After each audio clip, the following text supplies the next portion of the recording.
today, we'll be doing a quick unboxing and showcase of the Google Pixel 10. Siguro naaalala niyo yung unboxing natin ng Google Pixel 10 Pro XL. So ngayon, eto namang Google Pixel 10 ang titignan natin.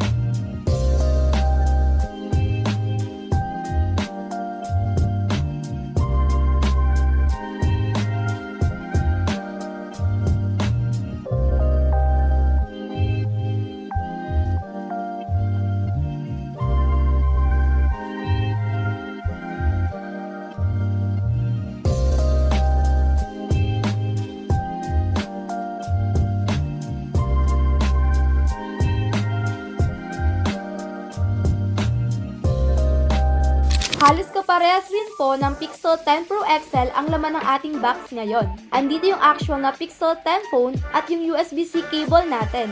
Kaso, mas maliit at compact po ang ating Pixel 10. I think ma-appreciate po siya ng may mga maliit na kamay or kung gusto nyo po ito gamitin ng isang kamay lamang. Mas maaabot nyo na rin ang buong screen kapag hawak nyo na ang phone. Again, kita naman po na naka-Android 16 na ang ating Pixel 10. Very clean rin ang kanyang UI and minimal lang ang pre-install apps na kasama. Eligible rin ang base Pixel 10 for up to 7 major Android upgrades. So kahit mag-release pa si Google ng bagong version ng OS, kaya pa siyang ma-upgrade.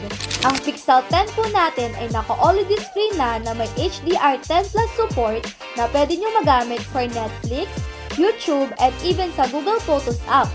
Kaya niya ang 120Hz refresh rate pero since hindi ito LTPO, hindi siya mag-isa nag-a-adjust. Dito nakakakuha ng malaking upgrade ang ating base Pixel 10 because aside sa main camera at ultra-wide, meron din tayong bagong telephoto zoom.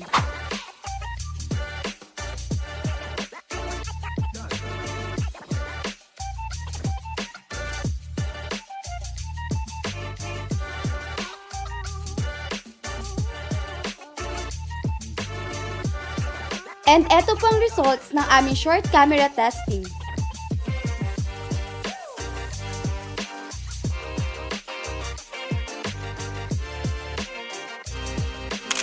Stereo speakers rin po ang ating Google Pixel 10. Meron isang speaker sa taas at meron ding isa sa baba. Naranasan mo na bang matalo sa paborito mong laro dahil sa sobrang lag na ng phone mo? Nung gumawa kayo ng TikTok. Tapos, pagtingin nyo, parang CCTV pala ang quality ng video. Lahat ng Google Pixel 10 phones ay naka-Tensor G5. So technically, lahat sila ay dapat pare-pareho ng performance sa inyong apps and games. For those interested, ito po ang nakuha naming scores mula sa Geekbench 6.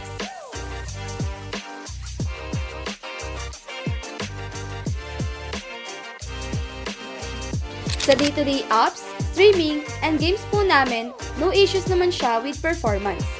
At eto ang bagong Google Pixel 10. For us, no-brainer na upgrade po siya if naka-older na base Pixel kayo like the Pixel 7 and Pixel 8. Makakakuha ka ng mas magandang screen, performance, at di mo na kailangang gumastos ng mas malaki pa para makuha ng telephoto cam. As always, available ang Pixel 10 lineup dito sa Kim Store.